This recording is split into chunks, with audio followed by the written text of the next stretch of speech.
guys, Wolvie here with a Decidio Final Fantasy Opera Aphmau global video for the 21st of October 2019 in or near the US. This is late, I do apologize.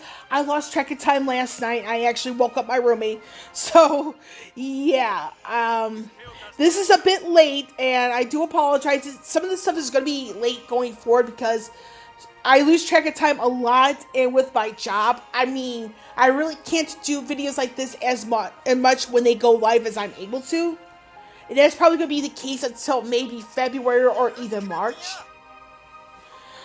So with that out of the way, I do want to give out a quick tip for those who are wanting the keychains I brought up in part 1 but can't get them because they live in an area where it's not available. The only tip I can really provide is to network with somebody who lives in an area where it is available. And for me, I am available, so if you guys want to network with me to get a keychain, I am more than happy to do it. More than happy to help out there. It's just that you guys, I do ask for your patience in regards to networking with me because, again, I work and I may not be able to get it out right away. So I do ask people for their patience if you guys want to network with me for a keychain. So, and the thing is with networking, you want to make sure you have a PayPal account just in case the person doesn't, well, the person you network with will not gift it to you, if that makes any sense. So anyway, with this all that out of the way, we're going to get into the gem sale really quickly. So for those of you who are pay to play like myself, this is actually a good time to get these gem sales. It's going on for 7 days. The reason why I went after 3 of the 4 is because I'm actually running low on power orbs alongside some other stuff here and there. I just want to make sure I have some people set up for what I want to do with the game going forward. And to reiterate the whole thing with the future, my future with this game, I may still be taking a break. I have not decided that just yet. If I do, it's probably going to be around February or March. I don't know yet. And by taking a break, I'm probably just going to log in, log back out.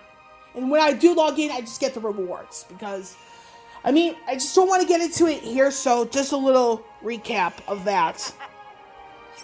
So anyway, we're going to get into the Aphmau event itself. Now, this is a particular character event. There are going to be some, not all, some character events in the future where the person that's debuting comes in as 7070, and there's going to be a second character that who the debut shares the banner with also gets their 7070. So this is the first. Not every character event will have this, and there are some main story characters coming up in the future where the debut of that person is 7070, and the 7070 Awakening comes for somebody they share the banner with. So a little heads up on that in that regard.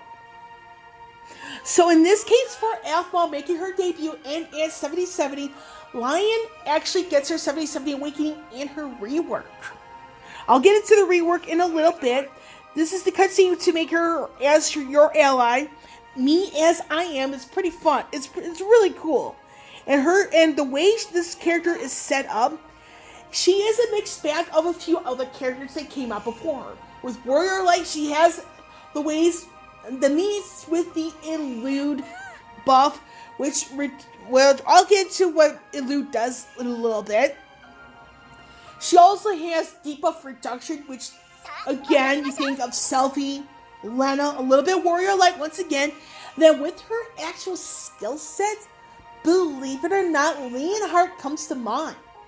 Now, you're thinking, Wolvie, Leonhardt's part of the Dark Element. What do you mean that, why do you have him evolved with Aphmau? With Aphmau's skill set, believe it or not, she has 1 melee attack, 1 magic attack. Leonhardt actually has a very similar skill set in that regard. 1 melee attack in the Dark Element, 1 magic attack in the Dark Element. So it's one of those, it's like, okay, now it makes more sense. You think of it like that. Now, another person you could probably think of with something similar to Aphmau is Lion herself, because she has a magic attack and a melee attack. So, that sort of thing. So, her command ability details, she is considered a 35 legend, meaning that when she makes her debut, she does not come with her EX at the gate. However, the Lost Chapter will have her EX with the EX Plus variant.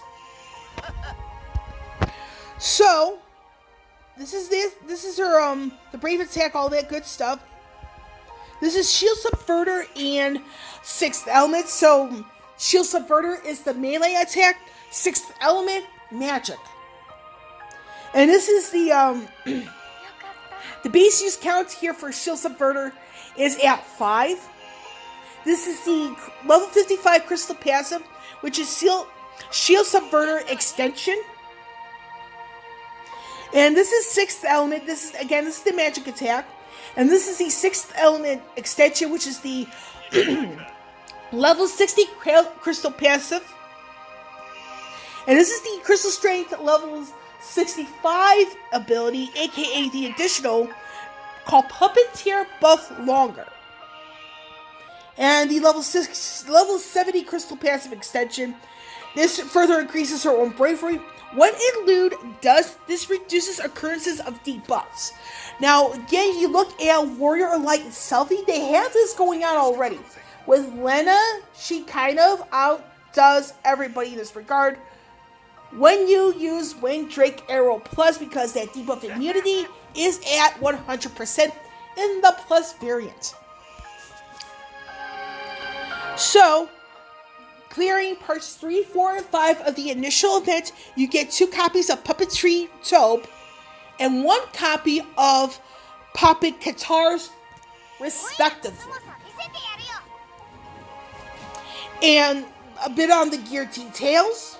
This is a 15.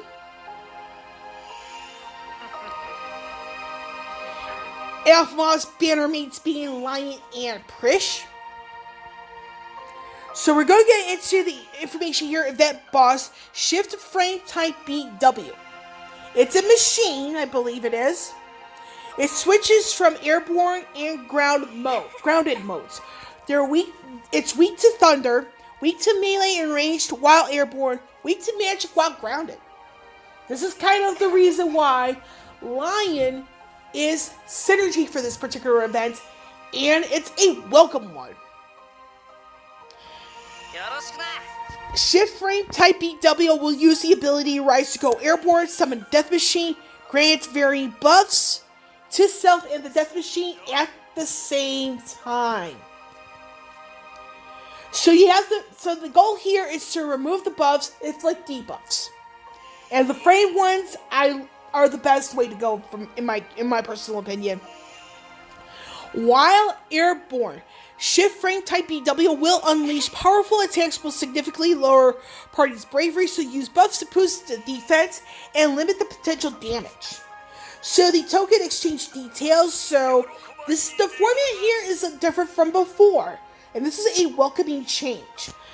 So we have here standard operating procedures for Aphmau's exchange, which you could think of as starting from Prompto's event.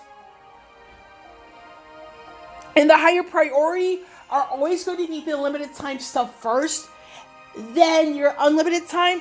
And depending on where you are with your guard and power orbs, you might want to start stacking up on these and try to get it as close to max as possible, because there are other characters coming up, whether it be Lost Chapter or their global debut, and you're going to be needing as many of these as possible.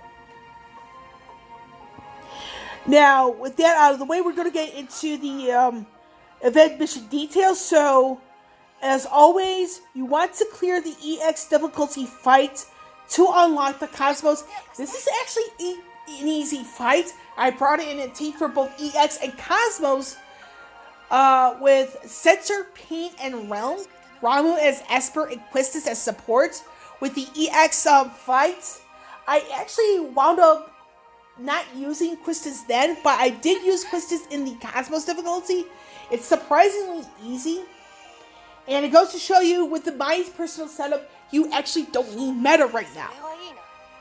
But I'm going to get into a bit of a rant about that and some other stuff in a separate video. The additional daily details is as follows. So, of course, with every character event, starting from forums, you have to do your 5 dailies, then you have to come back later on, get 30 gold tokens, and for the 15 mark, you get 10 high shards each in green and white here.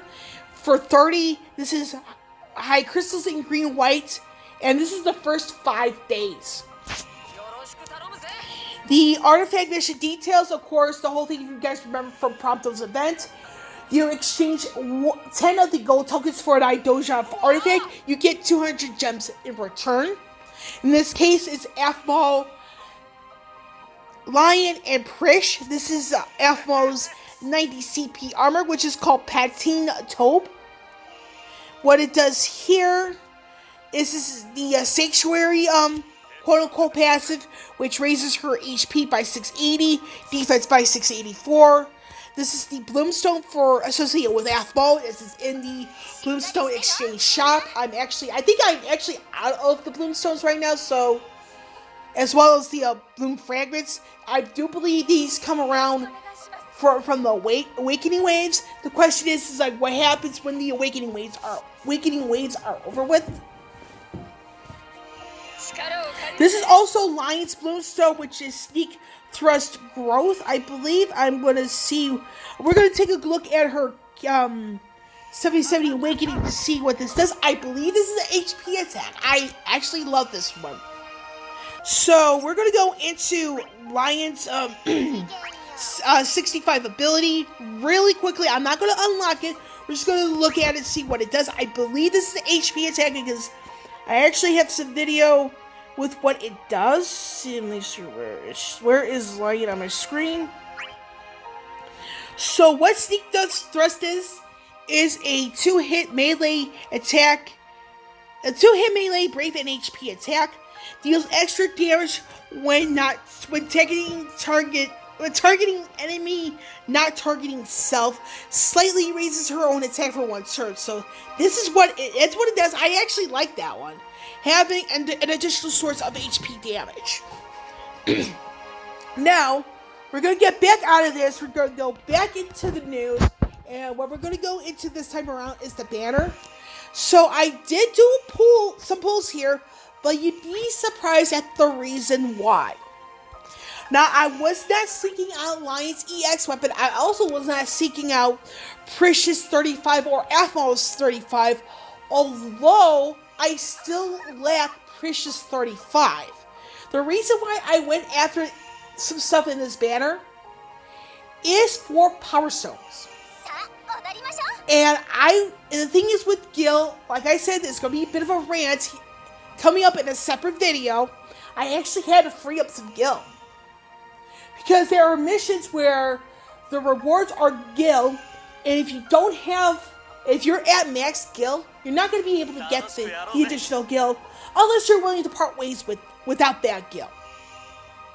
And I'm one of those people where the exclamation points, and I know it's a Gil item I still need to quote-unquote grab. That exclamation point can get really annoying for me. So that's why I went into here, wound up getting some Power Stones. No EX though, but like I said, I just went in there for Power Stones so that way I can free up some inventory space. I can also free up some Gil, and sometimes that's the best way to go.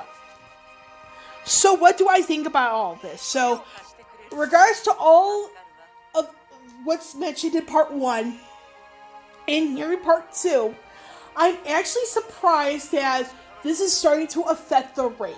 Now, I noticed that in the raid, we're only at 48 total triumphs out of 50. And the fact that we got less than a week on the raid, with Autumn Festival Part 2 coming up later on this week, I'm starting to get a bit worried.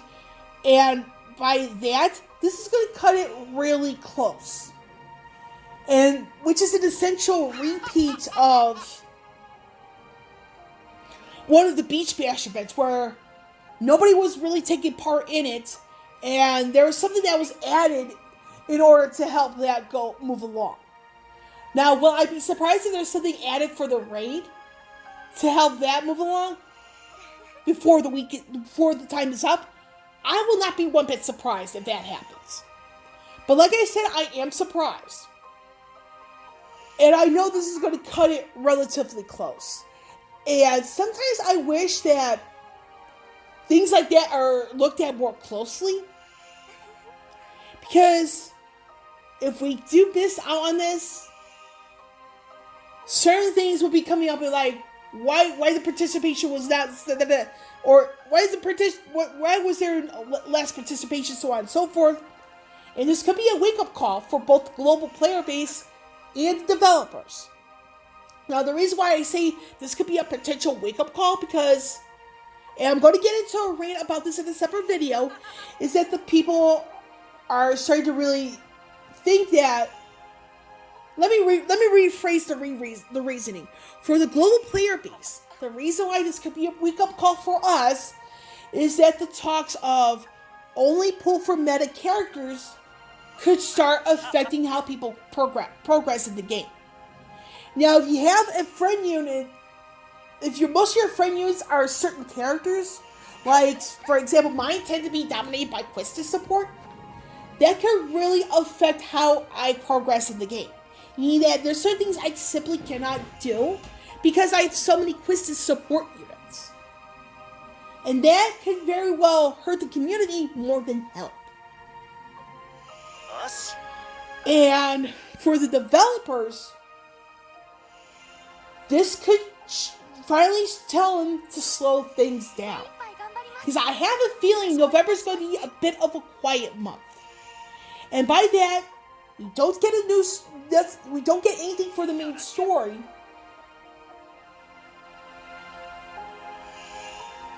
And so some other stuff could come along where things get slowed down because Thanksgiving is at the end of November. You have Christmas not too far away after that. So we could see the game slowing down, and this could be the wake-up call this game desperately needs.